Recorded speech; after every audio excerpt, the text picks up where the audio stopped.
A baby is God's opinion that the world should go on.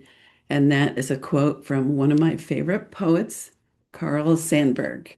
So, hello from Aunt Lucy.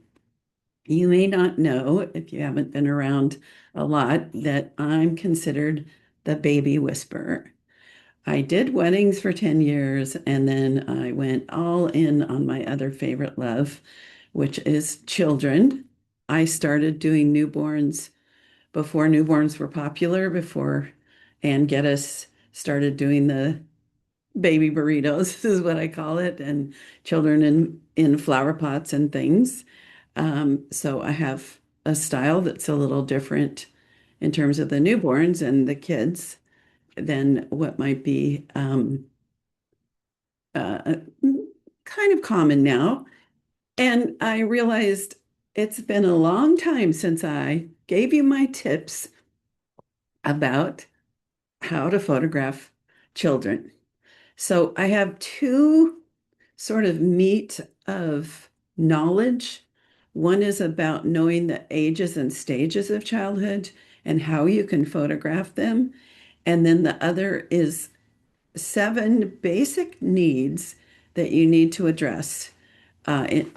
Or you don't need to, but your sessions will be much, much better if you keep in mind all of these little things. Now, I'm going to do the second part at the end so that you stay tuned. Does that seem fair to you? Because there's so many good tips I want to be sure that you get. All right. So, knowing the ages of children means that you can plan your sessions in advance and also during a session, you can pull out the, I don't know, different techniques that work for different ages of kids. Mm. And you can also avoid disappointing parents because if they want something and you know that in that age group it's going to be very, very difficult, you can prepare them in advance. So I'll give you those little tips as we go along. So newborn to me is up until 3 months. Once they can lift their head, push away from mom and dad, before that, when they can lay and be cuddly, I consider that a newborn. And there's things we can do with newborns. I like to use a beanbag chair and I put little soft blankets and little things. I make it what I call the clouds. And when I lay them down, I do them a little three quarters with the mom off to the side, making faces and things. And I watch as this is if they're awake, when their fingers and toes move. It's kind of like photojournalism. I'm watching for those moments when their hands and feet are in cute places. It's also a time for babies to be in the arms of moms and dads or their siblings that are old enough to hold them well. And I like a lot of black and white with the little newborn babes. So um, that's your first stage. And I'm going to say that I've discovered these through babysitting as a kid, um, and then working in a children's store for 2 years, and then my experience as a children's specialist for decades. But a friend of mine was writing a book on the brain development of children. And when I told him, these are the stages I've noticed, he could tell me exactly what was growing in the brain at that particular spot. So I teach this with confidence. Now, every baby, like if you have a preemie, then they're going to be in a newborn stage longer. Every child is a little bit different, but these are basics. Okay, number two, between 3 months and seven is when they're developing their spine. They're at a certain point, they're rolling over, they're crawling. They're laying on their belly and doing what I call the airplane pose sometimes. That is a tricky age for me to photograph. But I've seen lots of really cute things in that age. So just knowing that they don't really, most of them sit up well until 7 months old or so. So in the 7 to 11 month, that is the prime time for that sit and stay baby. And what I mean by that is you can change their clothes several times. They are mostly interested in getting our attention and making us happy at them being happy. You can sit them in a chair, can sit them on the floor. Yes, they might crawl away, but you can put them back in their spot. And they may be standing, so you can have a sturdy little chair or other piece of furniture that they can hang on to for a little while. Um, Beautiful chairs, wicker things, both children's chairs and big people chairs can work in that stage. So that is a time, like if I photograph a newborn, I make sure to tell the mom that if they do nothing else at the baby stage, come back in that either 7 to 11 month when they're sitting up and staying pretty much. All right.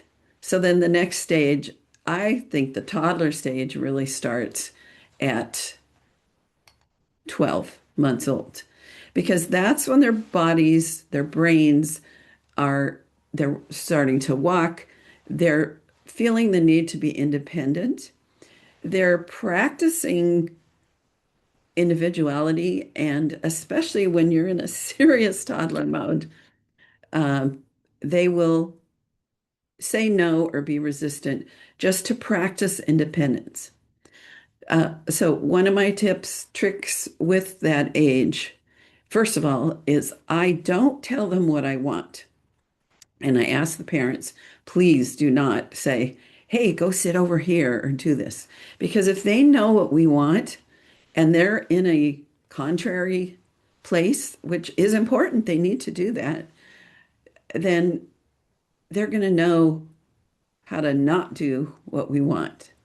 So I have some chairs that are elevated. And so I'll put them in the chair, I'll arrange them nicely. I'll have the parent just off to the side, but not talking to them. And then I'll get their attention. And uh, if they see it's a little far to the ground, they may not jump down. Now, the parent is right off the side, not just to catch them if they run away, but if they're really going to go ahead and jump off of the stool or the chair. So that can be important. Um, the other thing is I don't plan on like I get everything set and then we put the child in and click, click, click. I hope to, and I work on a tripod. That's another uh, important thing for, sorry, I'm getting a phone call. Nope. Um, Tripod is very helpful for me because my hands are free and also my face is free. And I'm the biggest attention getter.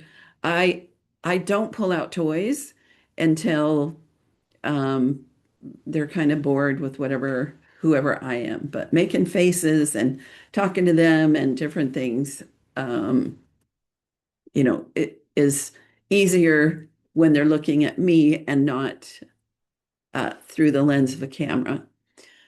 Okay, so at about 3, when they're able to have full sentences and you can converse back and forth, because that's a tricky part with toddlers, is just like a dog, they can understand a lot of what we're saying, but they can't talk back and tell us what they want.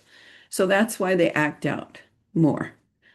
We're not, I do not advocate trying to break their will, just celebrate that this is a growing stage and they'll grow past it. Uh, Punishment, not helpful. Another important thing, I do not use bribery. And the reason for that is if they've been promised something, their mind is on that thing, and then they're not paying attention to me. Now, if there's an emergency, like I had a session with, we'll just say the kid was quite difficult. And as we were walking to the car, I saw the most beautiful light and the most beautiful potential scene. So we bribed him to do 10 photographs, 5 minutes. But if we'd have bribed him earlier, that wouldn't have worked. I did have one family where the daughter, I just loved her and she was very creative. Um, she would strike a pose when I wasn't um, in focus, but she wouldn't do it again. And the mom kept upping the bribes, and I swear that girl was going to get a trip to Paris before the session was over. So that's just a little aside, one of my extra bonus tips. All right, so at seven, sorry, at 3 to 5, 5.5 is the most enchanting time because they'll play, they're wanting our attention, they're wanting to make us happy. They've still got all their teeth, their body parts haven't started growing where they look a little awkward. And that's a time I like to play dress up. Um, in studio or on location is a great um, idea for that.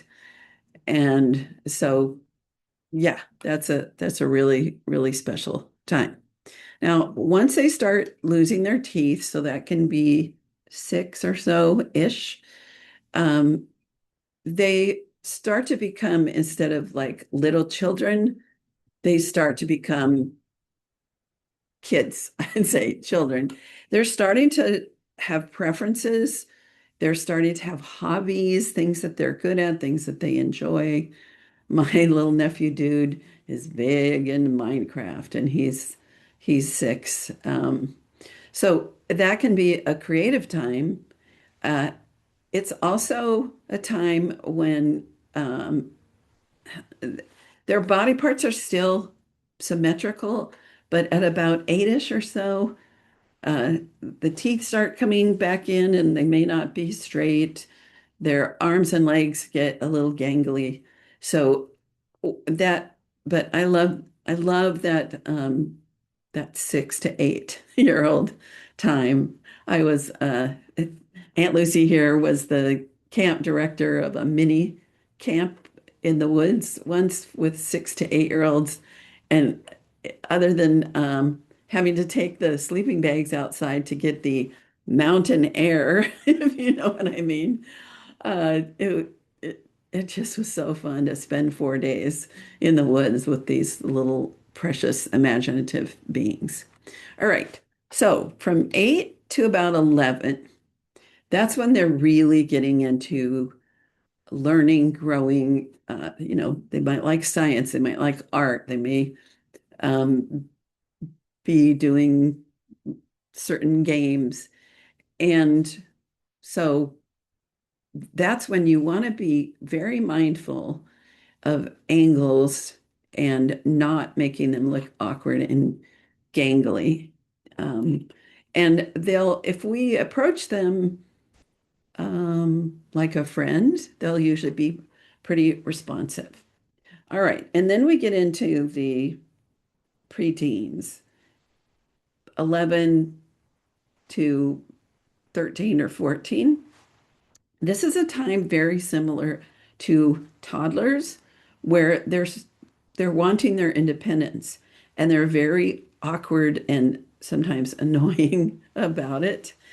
And so they don't always want to wear the clothing that we want them to. And um, so empathy goes a long way. When I see a kid show up who's grumpy, um, I I sit with them a minute and I thank them and I tell them, I know this is not what you want to be doing today, but the more you cooperate, the sooner it will be over. So, yeah. Okay. And then we've got the teenage years, and that can be so wonderful because they're like factory fresh adults almost. And we also have the opportunity to boost their self-esteem, to give them confidence because, this is a tricky time in life. And I know now with online things and selfies, people's physical image, teenagers especially, um, becomes really a tricky journey to feel like you're enough, beautiful enough, all of that. And like in my case, when I had my senior portrait done, the photographer said really nice things about me being photogenic. And no one had said that to me before. And I didn't like in my growing up, I got praise for accomplishments, but there wasn't like, oh, you are so pretty, or so I didn't know that I was pretty cute. And so just that 15 minutes with that school photographer gave me a certain confidence that I still carry. All right. And something else I learned from my friend who's writing the book, the brain doesn't finish developing until 25. So the awareness of consequences of our actions is not fully developed. So just in case you've got a 21-year-old that you're thinking, I thought they were supposed to be grown up.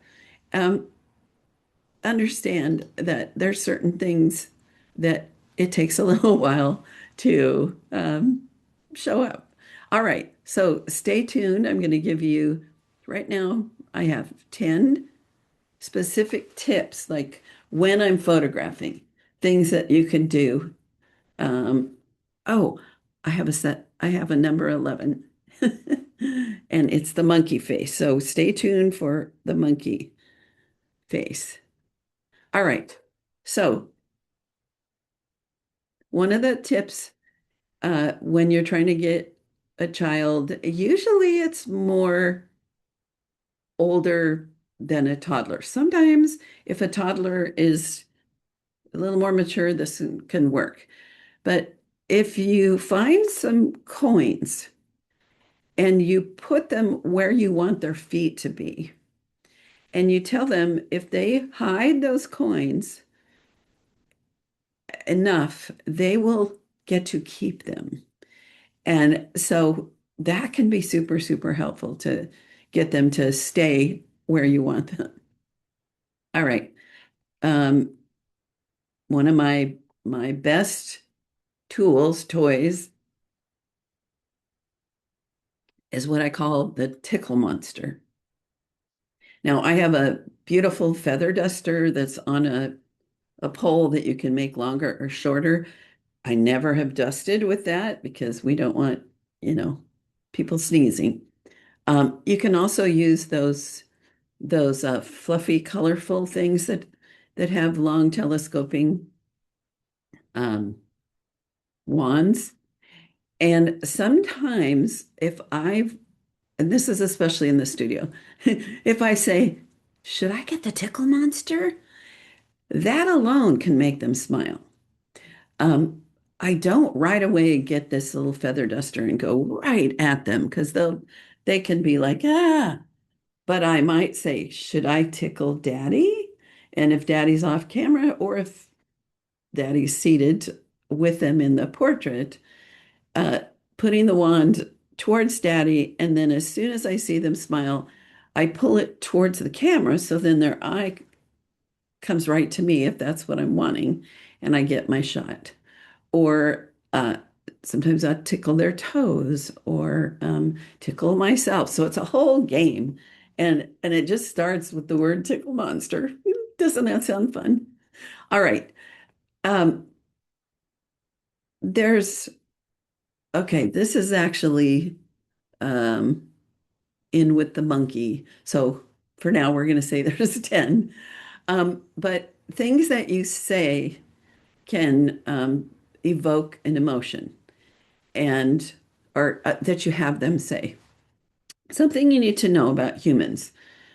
We cannot smile voluntarily in a way that looks authentic unless we're practiced at it. Models can do it.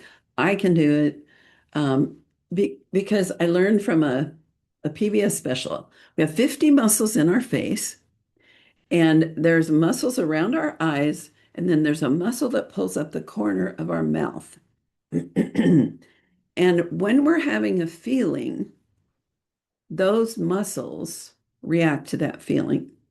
So if we're trying to smile and we're just using our teeth, it doesn't look good. It doesn't look real.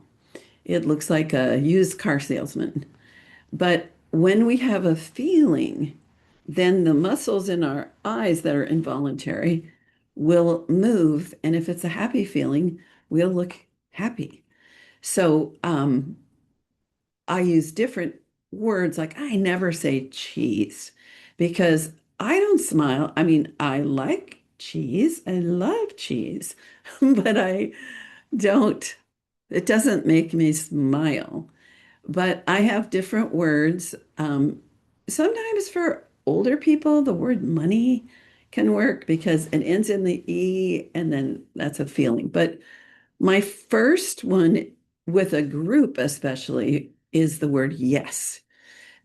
And I say, hold this. So the word yes makes us feel positive and good. But that one, if you use it too much, it can wear out. My best one, when I really need to bring in the big guns, is the word monkey, because you almost can't say that without smiling. And if they just say monkey, then I start going, "Ooh, ooh, ah, ah, ooh, ooh," and and that gets in. So that's my secret word. Say the secret word. Okay, I have different games, and I almost always bring an assistant. Um, and they are trained in my games. One of them, I have a wiffle ball. That's the little light ball with the holes in it. So I'll have my assistant stand behind me and I'll put the ball on my head and I'll say, how long do you think I can keep this ball on my head? Meanwhile, my assistant puts her finger through the hole behind me so that the ball can stay up there and then we count for a while. I also, in my camera bag or my toy bag that I bring, I have little white teddy bears and little bunnies. And the teddy bears have little legs that move, and you can probably find them now on Amazon. I don't know where I found them years ago, but I'll sometimes balance that on my head and see how long that takes. Now, those little toys are also perfect when you've got a child whose arms are not where you want them, or if they're being a little fussy and, teary, then putting a little bear in their hand and asking them to hug them can keep their hands where you want them, and it also can comfort them. In my camera bag, I also have squeakers. I get good squeakers at pet shops. I will tell them I have a mouse in my pocket, and then I'll squeeze, if I had it in here, then I'll like, oh, there's a mouse, squeak, squeak, squeak. There's a chicken that has a horrible sound, but I have it, and in an emergency, it goes, ah! It will, it will, it'll get their attention. It can scare them, so I'm careful with that. The thing is, too, they can get tired of a toy. What you don't want to do is have a toy that if they insist on holding it, it looks bad. It, for example, back when I was photographing kids a lot, Barney was a big hit. Every kid liked Barney. Every kid knew the Barney song. And so if I pulled out Barney and they wanted to hold it. A big purple dinosaur toy. It doesn't usually work well with white and beige clothing on the beach. So little wooden toys can be good. Little trucks or trains or things that are beige. So I'm trying to think if there's another little magic toy. There's so many things. And part of why I know all these things is because I've been to a lot of classes on photographing children. And so a lot of the masters back when I was learning and growing had their own little tips. All right, number six. So we've done one is coins on the floor, two is tickle monster, three is things that you say like money and monkey and yes. Four is some toys in your bag and some games you play. Five is about the having the little teddies and things. So number six, stay up with the latest movies and games and songs. Like if I was still photographing kids today, I would find out what the Bluey song is, who the Bluey people are, what's the names of them, what kinds of things that do they do. So, with in the Barney day, it was I love you, you love me, we're a happy family. And just singing that sometimes would help. All right, so that's number six is stay. And now, I would say, "Oh, do you like Minecraft?" And I'm sure I would get some kids liking that. All right, so I discovered this when I was at my wit's end, and it's number seven is using the ABC song to get people's attention and also to get them to do what you want.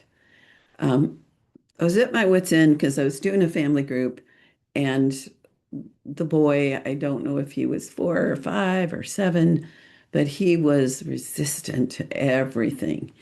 Um, and and then, trying to keep all the family members not to look at him, because then if they look at him right at the moment when he's doing what I want, then that's not good.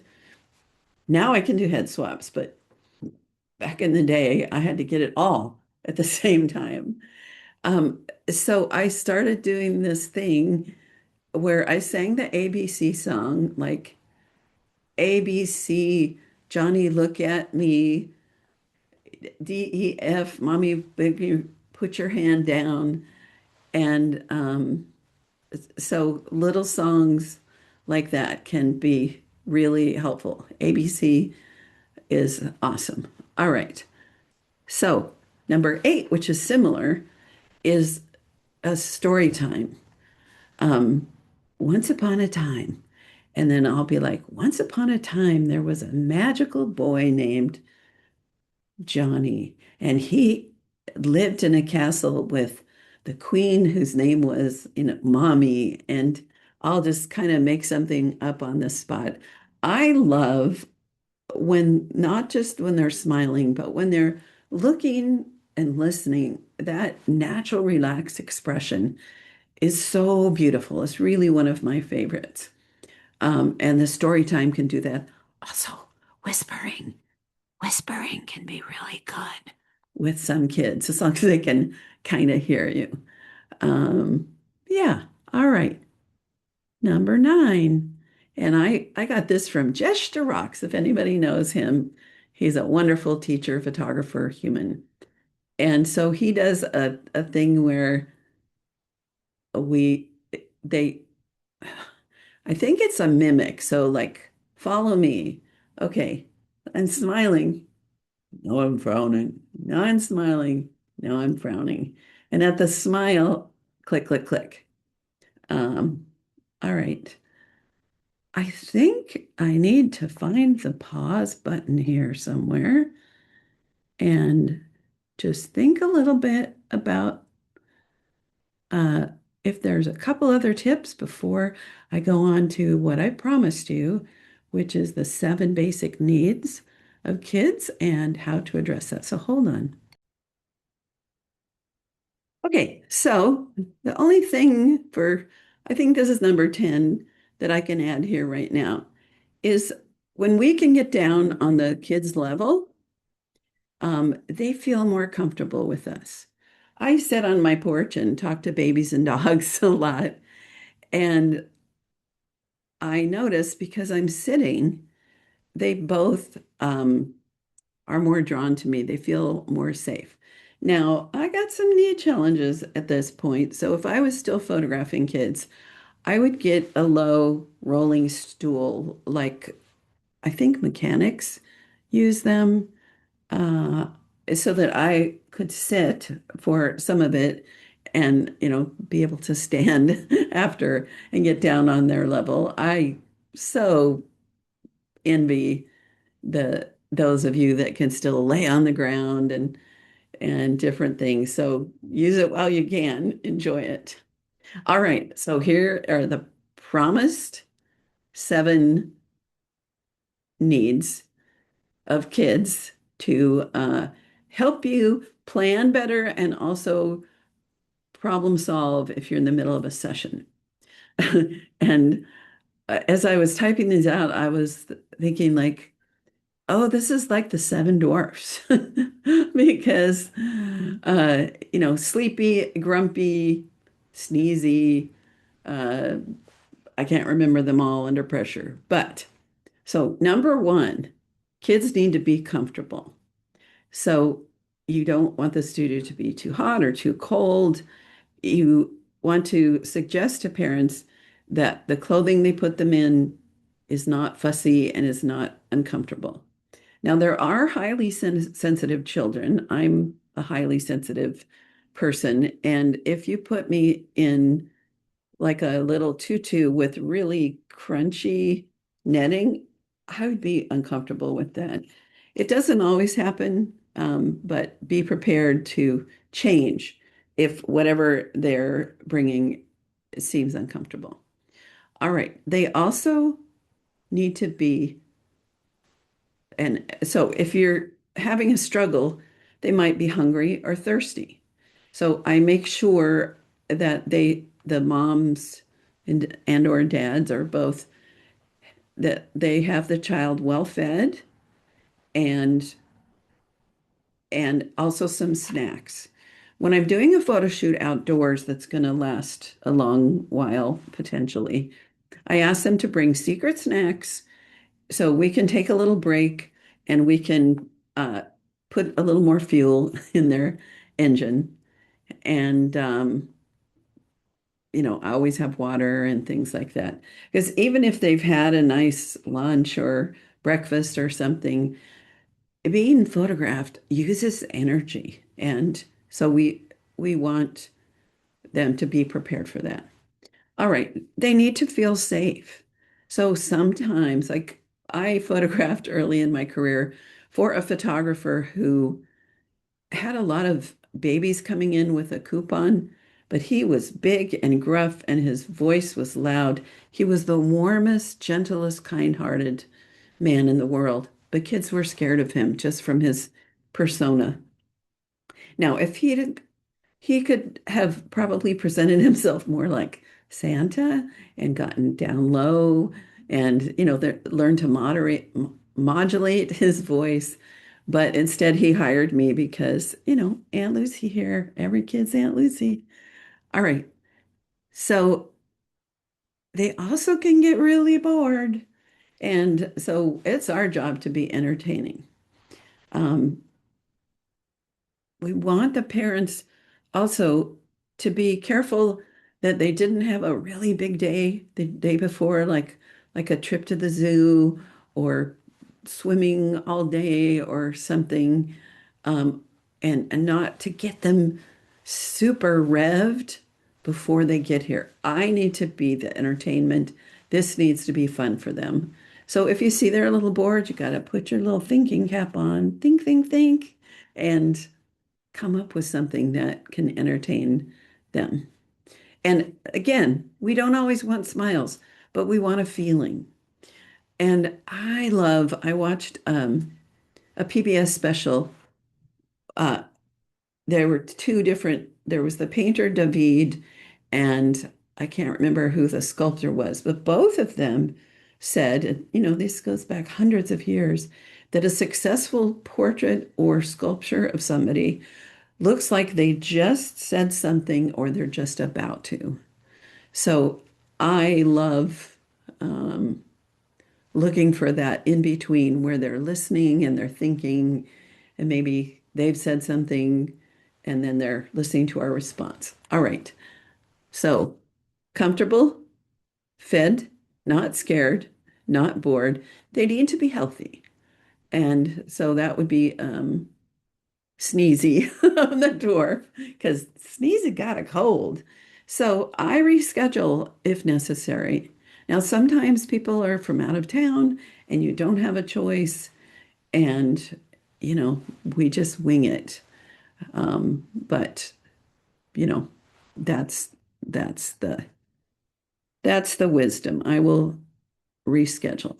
Okay, the other dwarf that we don't want to show up is sleepy because if they're nice and rested, and especially if it's little and we can work around nap schedules, I like to get them in the morning. It depends on, your own, what time you're awake in the morning. Mid-morning is always good for me. So a lot of times it's after their first nap. Even if they nap late in the day, like 4, a 6 o'clock session, the kids are still going to get tired quickly. Again, if it's an outdoor session and we're using natural light, we want sunset or those things, then I say be sure they have a nap. If they're a little bit sleepy, we can't help it. I might get them to move around a little bit, get some fluids in them, do what we can to perk them up. And not grumpy. So sometimes kids will come to a session not in a good mood. And a lot of times it's the parents' fault. And let me tell you why. It's very stressful to get everything together for a session. And kids pick up on our stress. So when we're stressful, the kids will get wild sometimes or grumpy. And then, so imagine we're driving to my studio or we're driving to the location, and the parent has been stressed. So the kids are being wild or, unhappy. And then the parents yell at them and say they're going to punish them. Well, how do I get those kids to give me those lovely, lovely expressions and to enjoy the day? So I always advise parents exactly that. I tell them, you're going to be stressed. They pick up on it. They're often a little bit bratty. Don't punish them. Don't tell them in advance, when we get home, you're blah, blah, blah, or no McDonald's for you, or whatever would be, you know, like let it go.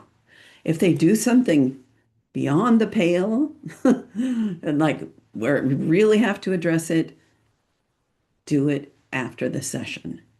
Bring it up. Like my second husband has a son, and he went to pick him up for a session I was going to do with he and his dad, and his dad yelled at him on the way.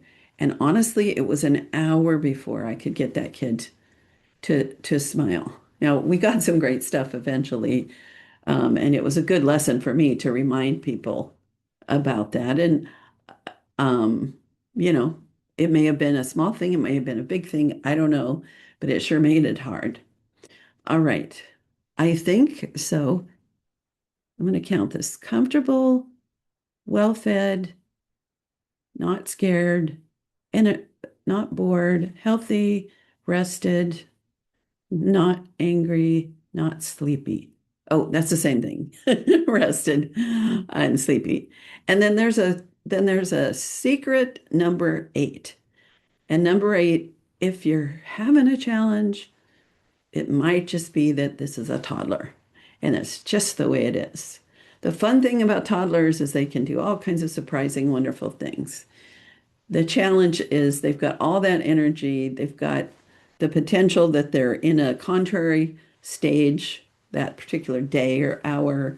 Um, so, that's why we get the big bucks is because we we have tools and also we have our imagination. So these are just some of the things that over the last bunch of decades I've developed in my experience and in also listening and watching other photographers work. So I hope it's helpful.